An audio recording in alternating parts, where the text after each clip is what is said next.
judge, and I will be giving my final ruling. But before that, I will do a quick sum up from what I've heard tonight. From our lawyer, we heard that the child was very conscious of what he was doing. And that led us to the emotional speech of the mother, maybe too emotional that she wasn't able to be finished. And our professional criminalist, he gave enough concrete detail laws, and our psychologist giving concrete evidence that children can be mentally ill. Here. So, you mentioned, Sana, that a law has been passed lately in America. I assume maybe it was the parents' responsibility law. It's based on the assumption that the parents fail to do their duties and the parents should be punished to exert the necessary control. Here. The assumption, the word, how can you tell the family to educate their children and those who are not? Everybody lies. Here. And the word, no thank you, the word responsible was brought up multiple times, by our dear government. Let me give you an explanation from the Oxford Dictionary. The word responsible means that one is able to choose for another person between right and wrong. Now there's two things wrong about the proposition of this motion. One, first of all, if one person wants to commit a crime, he or she will just do it. He will not ask for permissions. If a gang of criminals are to break into your home tonight, will they knock on your door on your window saying, hey, not knowing if you're asleep or not, but ready or not, here I come? I don't think so. Here.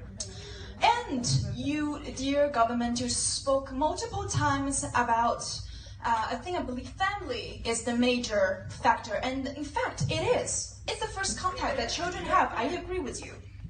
But according to a study conducted in 1996, it's concluded by two psychologists that the harmful family environment that you've been mentioning, sorry for your experience, so in a bad way, lands basically on those families who are not financially sound, who are more likely to have more children and punish their children for their own behaviors.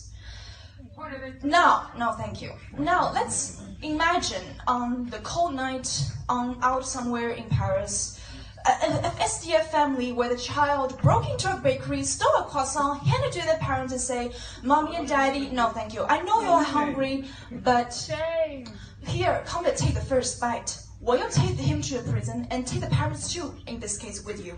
Because the parents, no thank you, was not allowed, yes. Are you aware that stealing food because of hunger, such as this child, is no longer a crime? And you're talking about crime. We are talking about crimes. So, like my friend said, this is no longer a crime. But this kind of behavior should be punished. Here.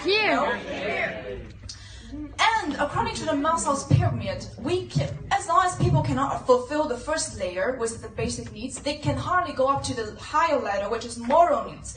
That means the parents don't have the mind to choose for their kids what is right and wrong.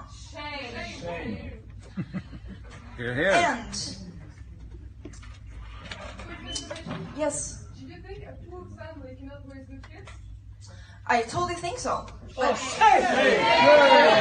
in your case, you made so many particular cases that I think we are allowed to make one too. Here. And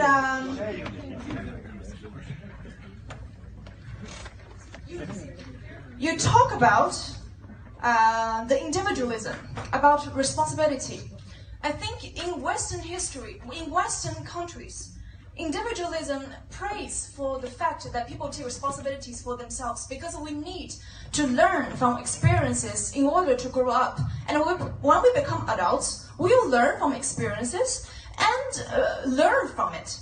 If the parents who always takes blame for us, which is very easy to do, children will never learn and they will make the same mistakes again. No, thank you. This is not what society wants. And certainly, we don't need some repeated criminal in this world. Here.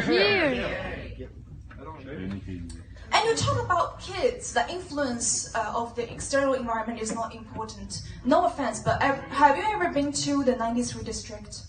Where kids are burning up cars, maybe they are beating up their parents for some money to buy alcohol and then do drugs?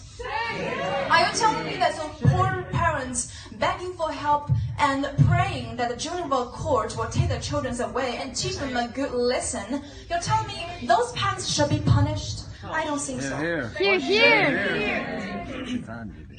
And so you talk about in your case, you self-defense. Self-defense is not a crime. You did not commit a crime by beating him up. It's not a crime. So Here, there you go. Here. Now, I was born and raised in China, where the relationship between parents and children is very close. I'm talking about living under the same roof for more than 10 years, kind of close. No imagination, right? But in the Chinese law, nowhere clearly states, I'm not going to say that to you because it's too long, nowhere states that parents should be punished for their children's behaviors. In the law, only states that different measures for different situations should be taken according to children's age.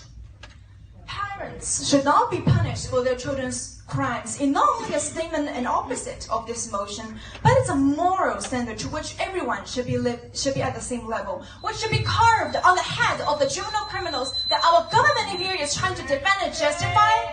Shame. Please accept this motion.